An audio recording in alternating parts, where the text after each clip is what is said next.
Airline ഇൻ്റർവ്യൂവിന് പോകുമ്പോൾ bun hair style കിട്ടുക എന്ന് പറഞ്ഞാൽ കുറച്ച് പേർക്കെങ്കിലും ചെറിയൊരു ടാസ്ക് ആയിട്ടുള്ള കാര്യമാണ്, പ്രത്യേകിച്ച് ബേബി ഹെയർസ് കുറേ ഉള്ളവർക്ക്. അപ്പോൾ അങ്ങനെയുള്ളവർക്ക് വേണ്ടിയിട്ടുള്ളൊരു സിമ്പിൾ ഹെയർ സ്റ്റൈലാണ് കേട്ടോ ഇന്ന് ഞാൻ കാണിച്ചു തരാൻ പോകുന്നത്. നമ്മുടെ ബേബി ഹെയർസൊക്കെ നല്ലോണം നീറ്റായിട്ട് നമുക്ക് സെറ്റ് ചെയ്ത് വെക്കാൻ പറ്റുന്ന ഒരു ഹെയർ സ്റ്റൈലാണ്. സോ ഞാൻ സെൻട്രൽ പാർട്ടീഷനാണ് എടുക്കുന്നത്. എന്നിട്ട് രണ്ട് സൈഡും നല്ലോണം കോംബ് ചെയ്ത് ബാക്കിൽ പോണി കെട്ടുകയാണ്, ടൈ ചെയ്ത് വെക്കുകയാണ്, ചെറിയൊരു ബുഷ് യൂസ് ചെയ്തിട്ട് കേട്ടോ. അപ്പോൾ നല്ലോണം കോംബ് ചെയ്തിട്ട് വേണം ഇങ്ങനെ ബുഷ് ചെയ്ത് വെക്കാൻ വേണ്ടിയിട്ട്. അതിനുശേഷം ഞാൻ ഡോണറ്റ് ബൺ യൂസ് ചെയ്തിട്ട് ബൺ ഹെയർ സ്റ്റൈൽ ചെയ്യുകയാണ് ബാക്കിൽ. ഓൾറെഡി ഈ ബൺ ഹെയർ സ്റ്റൈൽ എങ്ങനെയാണ് ചെയ്യേണ്ടതെന്ന് നിങ്ങൾക്ക് മനസ്സിലായി കാണും.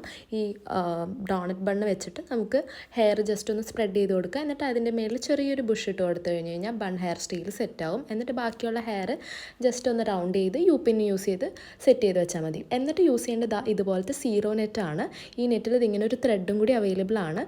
കൂടുതൽ പേർക്ക് ഇതിൻ്റെ യൂസ് എന്താണെന്ന് അറിയില്ല. ഇങ്ങനെ നമ്മൾ ഹെയർ കവർ ചെയ്തതിന് ശേഷം ഇങ്ങനെ ഒന്ന് ടൈ ചെയ്യാൻ വേണ്ടിയിട്ടാണ് ഈ ഒരു ത്രെഡ് ഇതിൻ്റെ കൂടെ അവൈലബിൾ ആയിട്ടുള്ളത് കേട്ടോ.